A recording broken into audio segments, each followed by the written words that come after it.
성경 누가복음 14장 같이 공부하시겠습니다.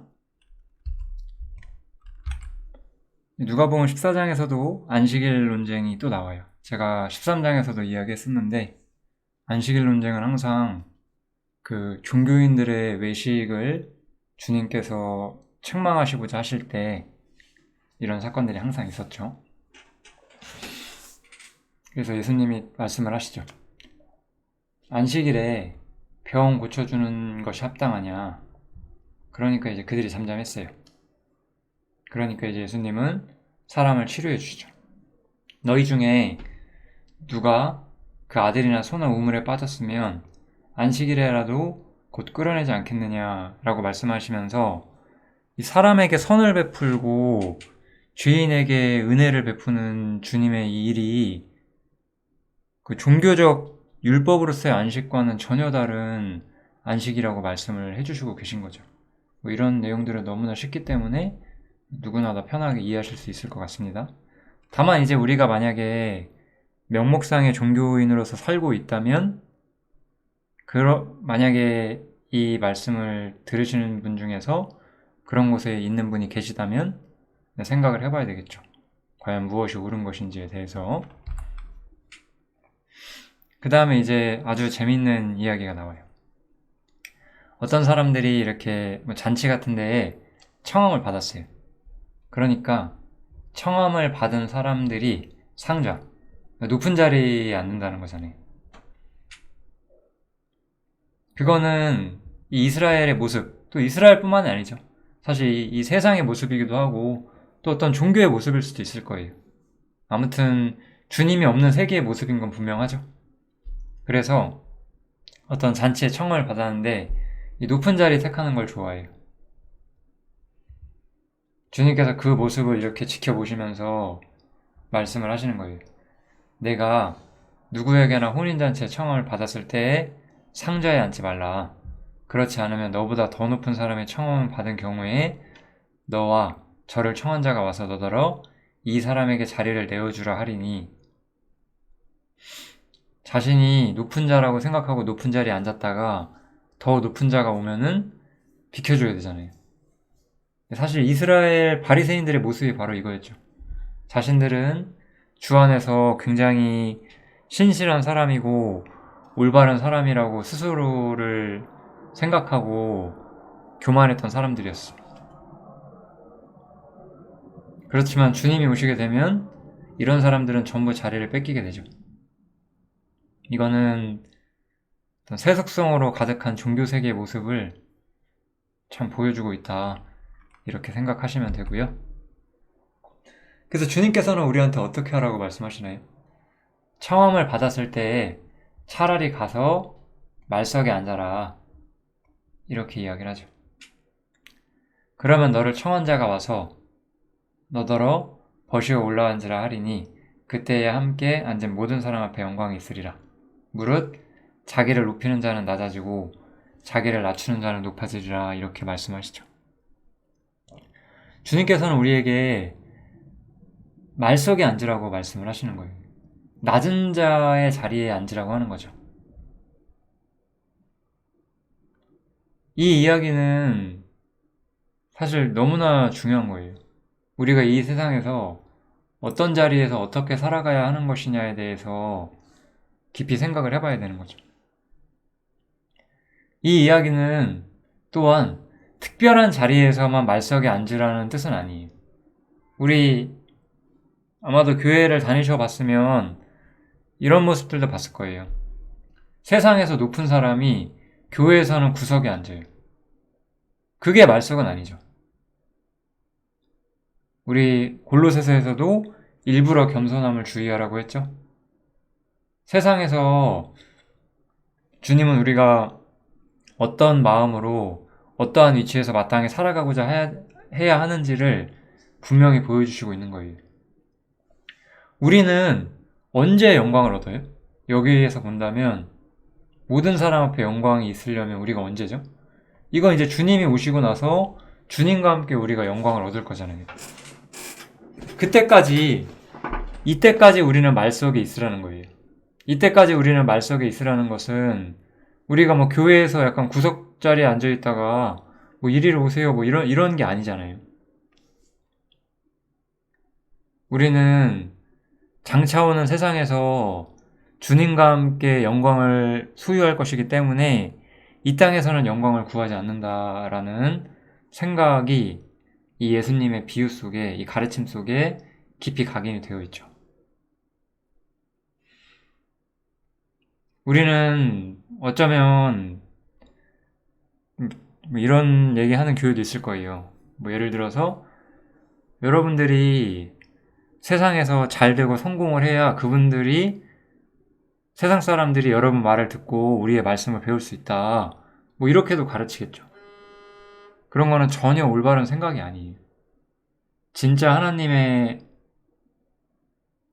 세계는 세상에서 낮은 것 가운데 있고, 진짜 하나님을 알아보는 사람들은 그렇게 낮은 자였던 주님을 알아본 사람들이잖아요.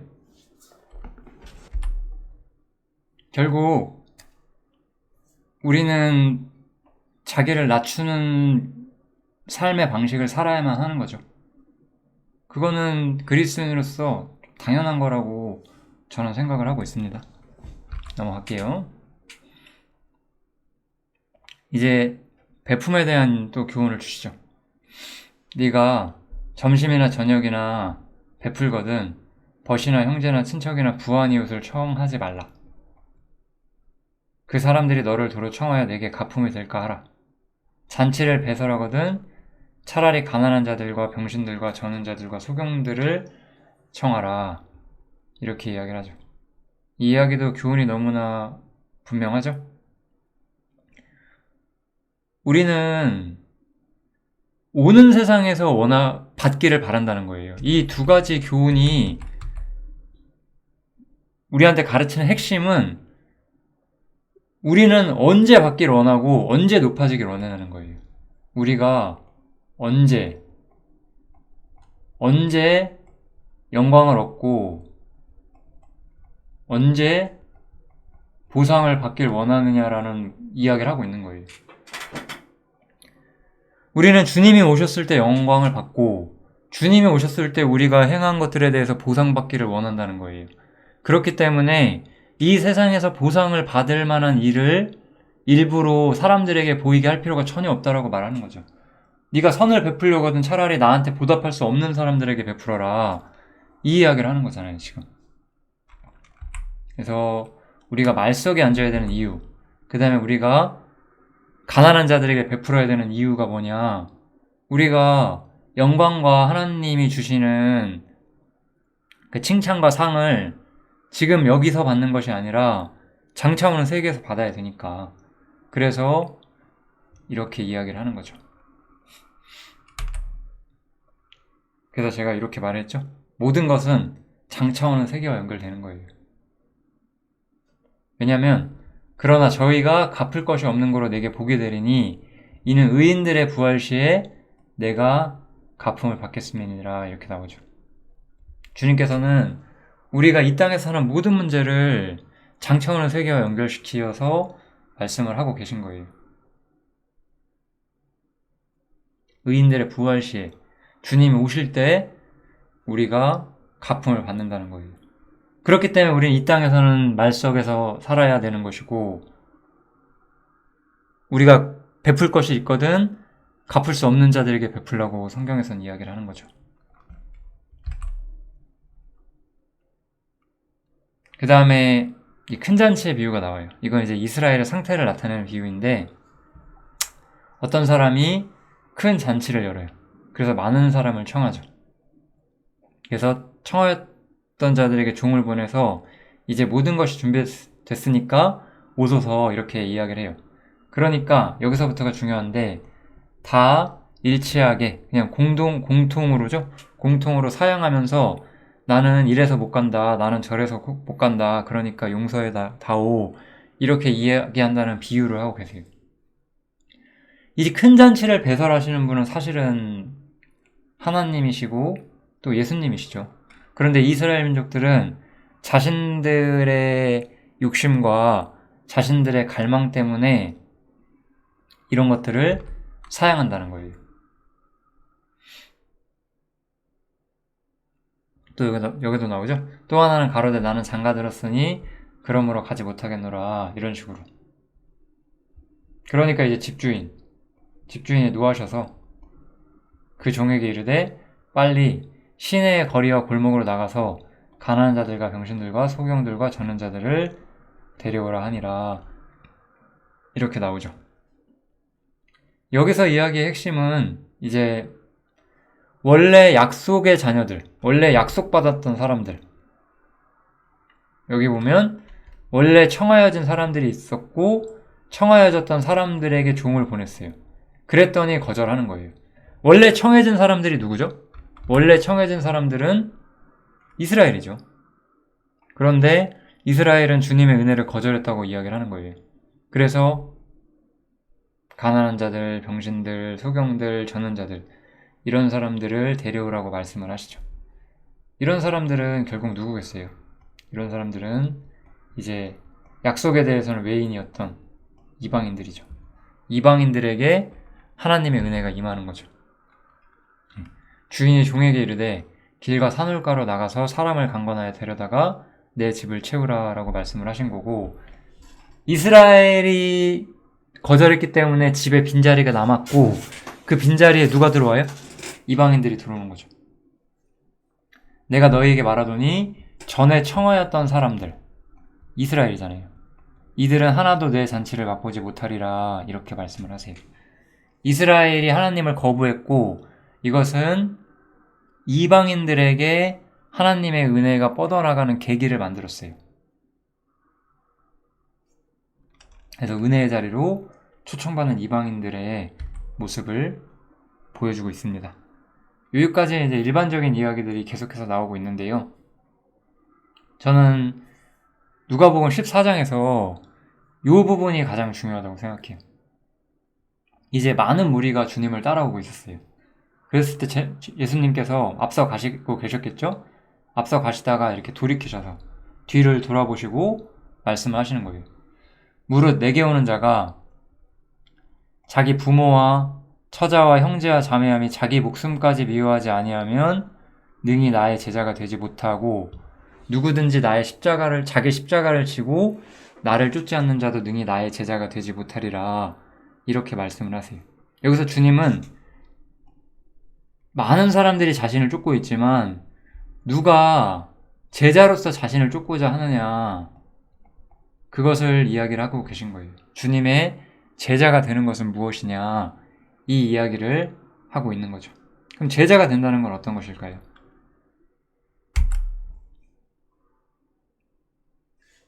여기 이제 두 번째 비유를 볼게요. 너희 중에 누가 망대를 세우고자 할진대 자기의 가진 것이 준공하기까지 족할는지 먼저 앉아 그 비용을 예산하지 않겠느냐. 이게 뭐냐면 어떤 사람이 이제 망대, 그냥 건물이라고 생각을 할게요. 건물을 세워요. 근데 이제 건물을 세우려면 돈이 들잖아요. 뭐 돈이 얼마 드는데 자기가 이거를 세울 만한 돈이 있는지 생각해 보고 돈이 있으면 세우겠죠. 만약에 자기가 그거를 세울 돈도 없는데 시작을 하면은 중간에 멈추게 돼서 그 건축을 완성할 수 없겠죠. 그러면 그걸 보고 보는 자가 비웃어서 이 사람이 자신의 역사를 시작하고 능히 이루지 못했다, 이렇게 비웃을 거라고 예수님 말씀하시는 거잖아요.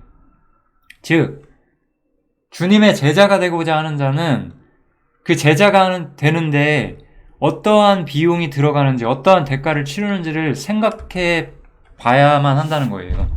그리고 생각해 보고 주님을 따른다는 거죠. 그래서 어떤 비용을 생각해야 되는 거예요. 모든 것을 부인하는 거예요. 이게 자기 부인의 핵심이잖아요. 자기 부모와 처자와 형제와 자기와 및 자기 목숨까지 미워하지 아니하면 능히 나의 제자가 될 수가 없어요. 주님의 제자가 되고 싶으면 우리는 자기를 부인해야 돼요. 그것도 얼마나 철저하게 우리가 더 많이 자기 부인을 하느냐, 여기에 우리의 제자의 길로서 우리의 삶이 결정이 된다는 거죠. 우리는 주님의 제자로 살면 어떠한 것을 포기하는 상황이 올지를 생각해 봐야 되고, 그러한 상황에서도 마땅히 포기할 수 있는 사실은 각오가 있어야 된다는 거예요. 여기서 제가 가장 말씀드리고 싶었던 건 각오예요. 많은 사람들이 신앙생활 하다가 어느 시점에 뒤로 쳐져요. 각오가 부족하기 때문에. 저는 이런 사람들을 수없이 많이 봤어요. 진짜로 많이 봤어요. 지금까지. 각오가 부족하기 때문에 어느 시점에서 우리가 자기 부인을 멈추게 돼요. 아, 이거까지는 내가 못할 것 같다. 뭐 이런 거. 그런데 정말 주님의 제자가 되고자 한다면 우리는 아무쪼록 다 더 많이 자신을 부인하는 길을 따라야 되는 거죠. 어떤 사람은 인정에 이끌려, 어떤 사람은 뭐 어떤 거에 이끌려, 어떤 사람은 어떤 거에 이끌려서 수없이 많은 자신만의 사정과 핑계가 있어요. 그런데 중요한 것은 제자가 되고자 한다면 어떠한 것이든지 포기해야 될 각오가 있어야 된다는 거예요. 그 각오가 우리의 인생을 만들어준다고 저는 생각을 해요. 물론 이걸 말하는 저도 사실 성경에 나온 바울 같은 사람들에 비하면 엄청나게 각오가 부족한 사람이죠. 그러니까 바울 사도가 마땅히 살아있는 사람 중에 주님을 따르던 제자 중에 최고의 제자였다라고 우리가 칭송할 수 있는 거잖아요. 근데 우리가 다 그런 걸 따라가야 되는 사람인 건 맞죠. 다 우리의 사정과 우리의 상황에서 더 많은 각오를 하는 게 좋죠. 이 세상에서 이 먹고 사는 삶의 현장의 세상 속에서 직장이라는 세계 속에서 그런 것들을 얼마나 포기할 수 있느냐, 이것도 각오고, 내가 인간으로서 마땅히 누릴 수 있는 자연스러운 권리들, 그런 것들을 얼마나 포기할 수 있냐도 각오고, 사람과의 관계, 인간관계, 인간의 애정을 얼마나 포기할 수 있냐도 각오고, 다 각오거든요. 혹은 명목상의 기독교계를 떠나서 진정 주님을 따르는 길을 가고자 하고 그 길이 반대의 길일지라도 따르고자 하는 각오, 혹은 우리가 기독교를 공개적으로 반대하는 세계 속에서 신앙을 증명하는 것도 각오죠. 우리의 제자도는 각오가 결정을 해줘요. 물론 우리가 구원받자마자 이런 각오를 가지게 되는 것도 아니고 뭐 다 그런 건 상관없어요. 그렇지만 생각을 한 거예요. 이 주님께서는 미리 너희가 어떤 길을 따라와야 정말 나를 따르는 길인지를 생각을 해보고 계산해보라고 말을 하는 거예요. 그래서 이번에 전쟁하는 왕의 비유가 있어요. 이번에 또 전쟁을 하는데 이 사람이 왕인데 1만의 군대가 있어요. 근데 어떤 옆에 있는 나라가 2만의 군대를 가지고 와요. 그럼 싸울 수 있을까 헤아리고 못하면 차라리 화친을 미리 청하라고 하잖아요. 그러니까 이거는 뭐 진짜로 화친을 하라는 그런 비유가 아니라 내가 얼마나 많이 주님을 따르기 위한 제자의 길을 가기 위한 전쟁의 준비가 되어 있느냐, 그 역사의 준비가 되어 있느냐를 자신을 살펴보라는 거잖아요. 마음의 각오가 되어 있는지를 살펴보라는 거잖아요. 그 각오가 부족하면 우리는 포기를 하지 못하게 되고 이제 주님과 그 내가 포기하지 않는 대상 가운데서 재는 거죠. 무게를 재는 거예요. 무엇이 더 중요할지. 그리고 주님보다 그것을 선택하게 되는 거죠. 그런 각오의 부족함이 자신의 연약함을 또 깨우치게 해주는 또 계기가 되기도 하죠. 우리는 수없이 많은 상황에서 자신의 각오 부족으로 인해서 우리는 조금씩은 인생을 돌아오긴 해요. 우리가 진작 사람으로부터 자유할 수 있었는데 한참 지나서 사람으로부터 자유해질 수도 있고, 우리가 명목상의 기독교계에서도 즉각적으로 떨어질 수 있었던 것도 한참 지나서 그럴 수도 있고, 세상에서 뭐 물질과 이런 것들을 얻는 문제에 있어서도 그럴 수 있고요. 내가 그리스도인인 것을 증거하는 일에 있어서도 어떤 불편함이 있을 수 있고, 우리가 더 어려운 상황 속에 있을 때 우리는 더 주님을 따르는 사람이 어떠한 일을 겪을 수밖에 없는지에 대한 진실한 각오가 필요하고, 그 각오 가운데서 우리의 신앙이 주님의 제자로서 나아갈 수 있는 우리가 방법을 배우게 되는 거죠. 그래서 주님을 따르는 길은 제자가 되는 길이고 각오가 필요하다라고 말하는 거고, 이건 이제 각오를 이야기한 거면 그럼 제자의 길에 필요한 진짜 내용이 뭐냐? 그래서 뭘 각오해야 되는 거죠? 이와 같이 너희 중에 누구든지 자기의 모든 소유를 버리지 아니하면 능히 내 제자가 되지 못하리라. 제자가 되고 가자 한다면 각오가 필요해요. 어떤 각오요? 모든 것을 포기하고 부인하고 희생할 각오예요. 이게 각오예요.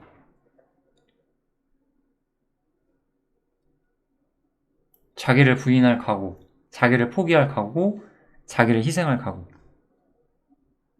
내가 주님의 길을 따르기 위한 것이라면 내 삶에 불필요한 것은 다 포기하고자 하는 각오.